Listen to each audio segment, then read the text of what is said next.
আছে না? মাঝে মাঝে ফিটা ফিটা বানাইনি, হাদিয়া টাদিয়া নি, আছে কি নাই? এটা হযরত আনাস বিন মালিক বলেন, রাসূল পাকের সাহাবী, তিনি বলছেন এটা সুদ স্পষ্টভাবে। তবে হ্যাঁ আগে থেকেই তারা দুজনের মাঝে এই জাতীয় কি আছে সম্পর্ক, লেনদেন, পারস্পরিক মেহমানদারি এগুলো আছে। সে আমার আগেও ফাইলে নাস্তা খাওয়াইতো, আমিও তারে খাওয়াইতাম। আগেও আমার বাড়িতে ফিটা টিটা বানাই নিত, আমিও নিতাম। এইভাবে যদি আগে থেকে থাকে সেটা ভিন্ন কথা। কথা বোঝা গেছে? কিন্তু আগে ছিল না, এখন নতুন করে হইছে। এটা কেন হইছে বলেন? ওই টাকার জন্য।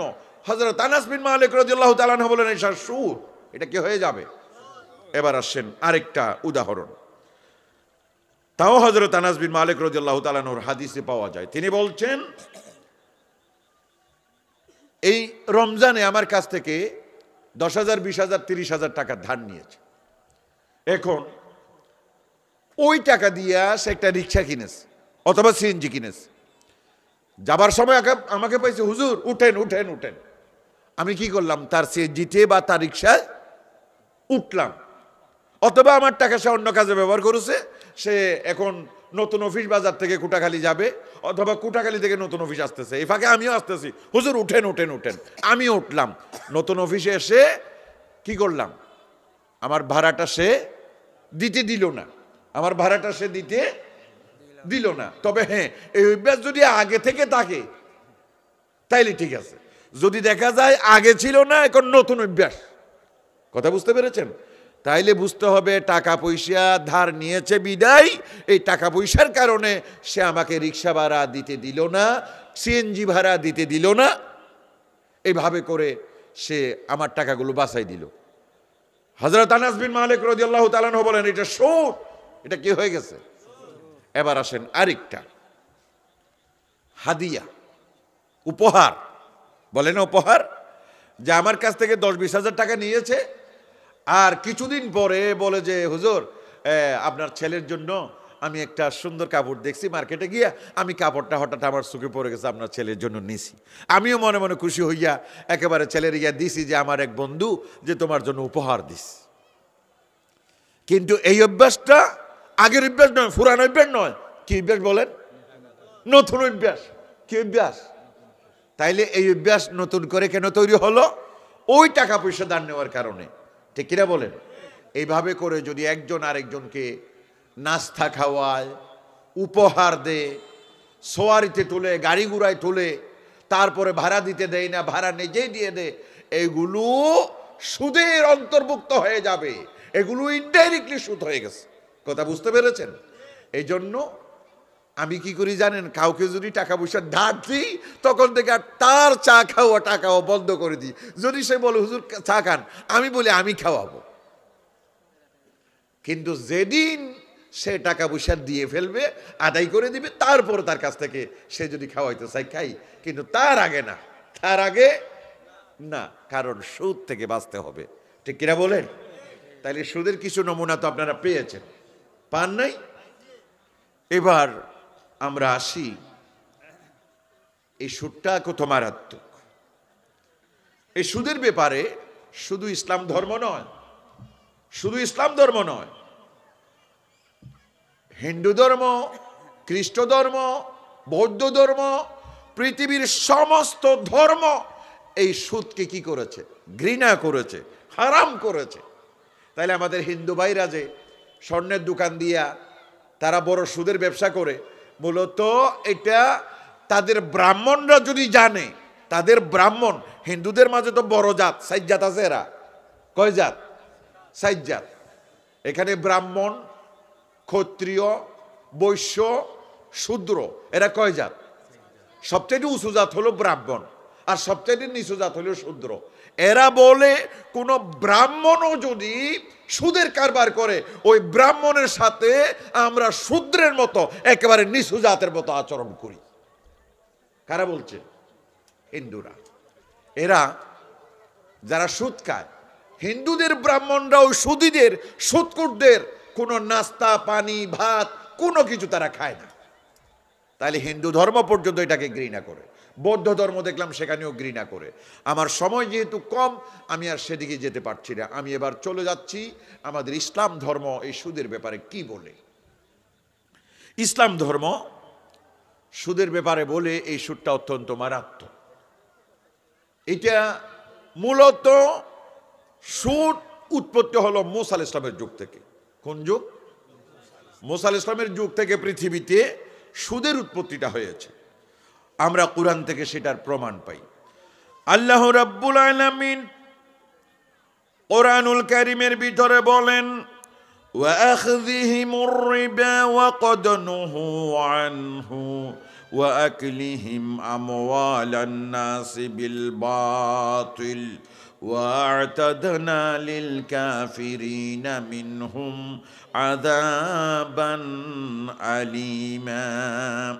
সূরাতুন নিসা 161 নম্বর আয়াত।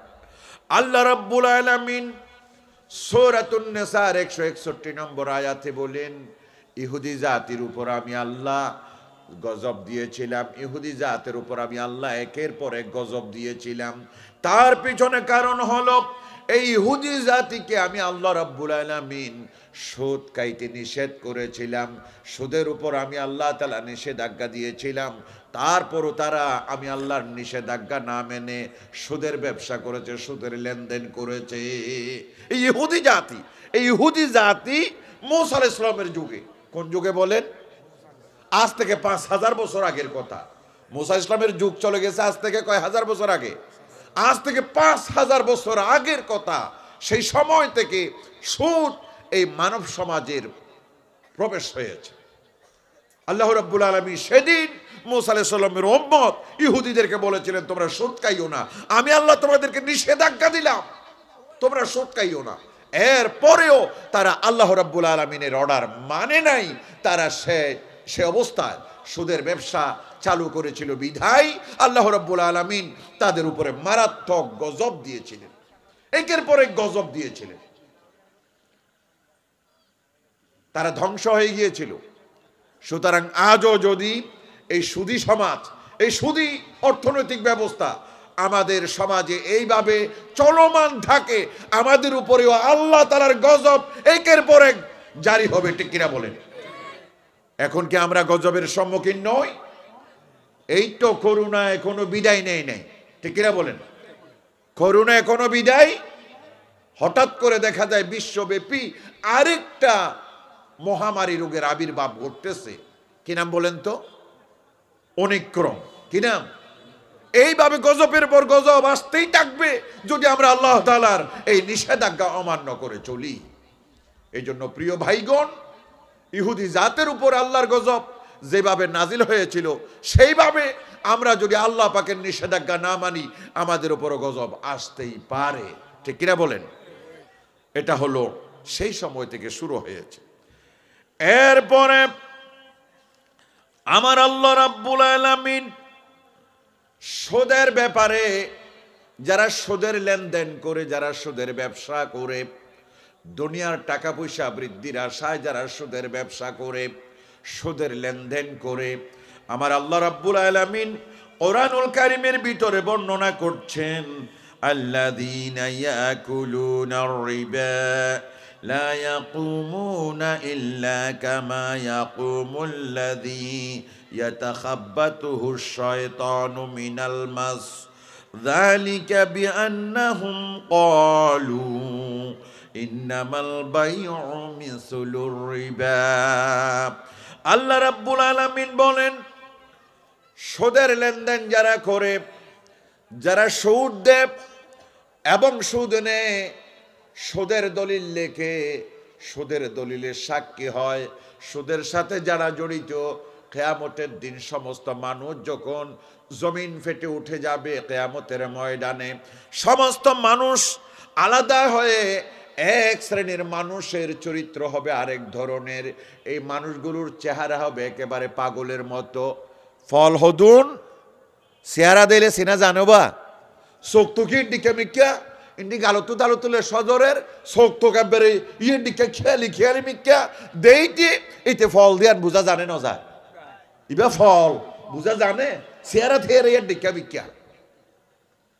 আল্লাহ রাব্বুল আলামিন বলেন, কিয়ামতের ময়দানে দুনিয়াতে তারা ভালো মানুষ ছিল, কিন্তু কিয়ামতের ময়দানে এক শ্রেণীর মানুষের চেহারা হবে একেবারে পাগলের মতো, যেন শয়তান তাদেরকে স্পর্শ করেছে, তারা ঠিক মতো দাঁড়াইতে পারবে না, একেবারে শয়তানের আকার আকৃতি নিয়ে তারা দাঁড়াবে, শয়তান যেন তাদেরকে স্পর্শ করেছে, পাগলের মতো তারা।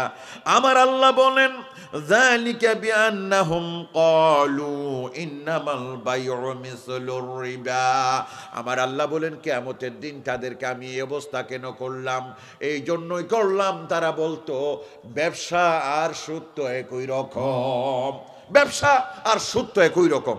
আজকাল আমাদের দেশে বলে না, বলে যে ইসলামী ব্যাংকের মৌলানা সাহেবেরা কি বলে, যে ইসলামী ব্যাংকের লেনদেনকে মৌলানা সাহেব। তাহলে আমাদের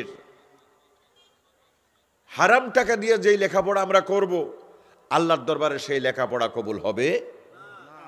হারাম টাকা দিয়ে আমি দোকান করতেছি, ব্যবসা বাণিজ্য করতেছি, কি টাকা দিয়া? হারাম টাকা দিয়া। এই ব্যবসা বাণিজ্য দিয়া টাকা পয়সা ইনকাম করে আমি আমার মা বাবাকে খাওয়াই, আমার ছেলে মেয়েদেরকে খাওয়াই, আমার স্ত্রীকে খাওয়াই, আমি নিজেও খাই। এবার এই খাদ্য খাওয়ার পরে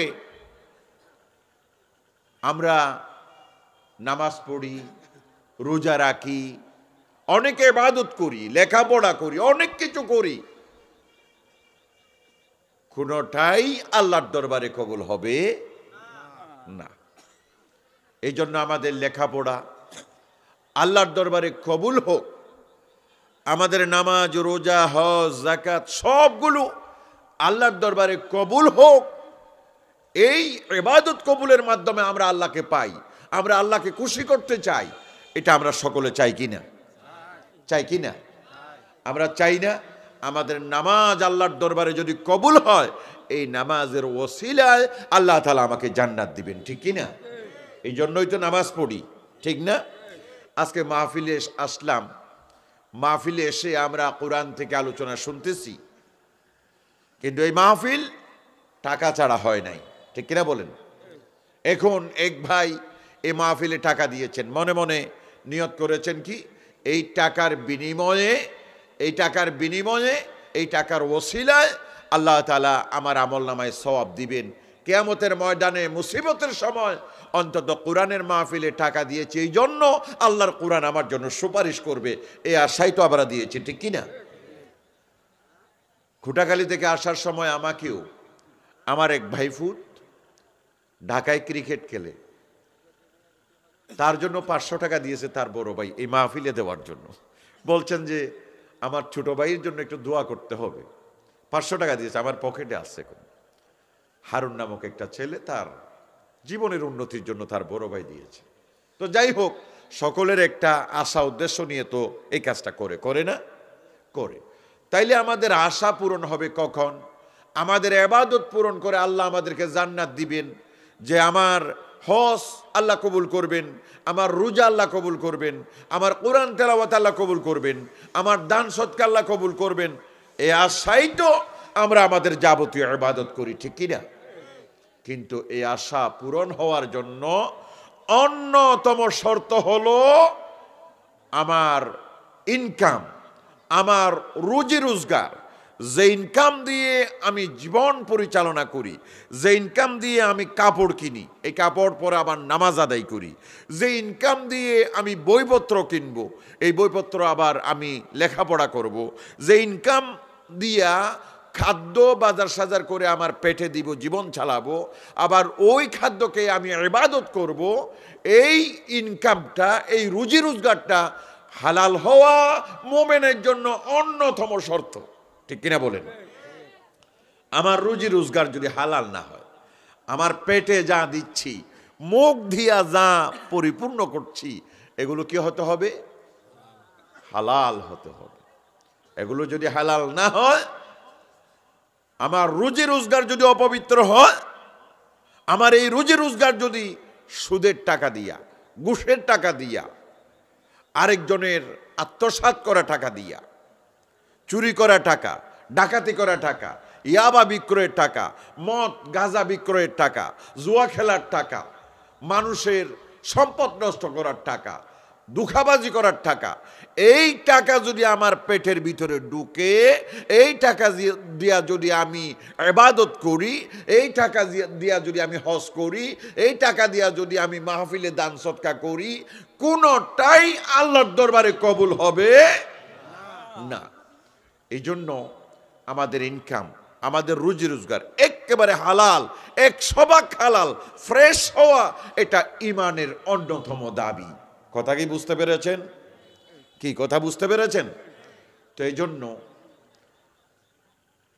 আমাদের অর্থনৈতিক বিষয়টা অত্যন্ত পরিষ্কার হওয়া, হালাল হওয়া ইমানের সবচেয়ে বড় দাবি। আল্লাহ রসুল বলেন, তলাবু কাসবিল হালালি ফারিদাতুন বাদাল ফারিদা। আল্লাহ রসুল সাল্লাল্লাহু আলাইহি ওয়াসাল্লাম বলেন, হালাল ইনকাম তালাশ করা সব ফরজের মাঝে বড় ফরজ। হালাল ইনকাম তলব করা, হালাল রুজি রোজগার তালাশ করা সব ফরজের বড় ফরজ। বলে না সব ফরজের বড় ফরজ। কারণ আপনার ইনকাম যদি হালাল না হয়, কোন ফরজ ইবাদত, কোন ওয়াজিব ইবাদত, কোন সুন্নত ইবাদত, কোন নফল ইবাদত, কোনটাই আল্লাহর দরবারে কবুল হবে। এই জন্য রুজি রোজগার হালাল হওয়া, ব্যবসা বাণিজ্য হালাল হওয়া দরকার আছে নাকি নাই? আজকে আমরা সে বিষয়ে ইনশাআল্লাহ কথা বলব। সুদ, ঘুষ, চুরি, ডাকাতি, মদ, জুয়া, লটারি, চুরি করা, ডাকাতি করা, দুর্নীতি, আত্মসাৎ,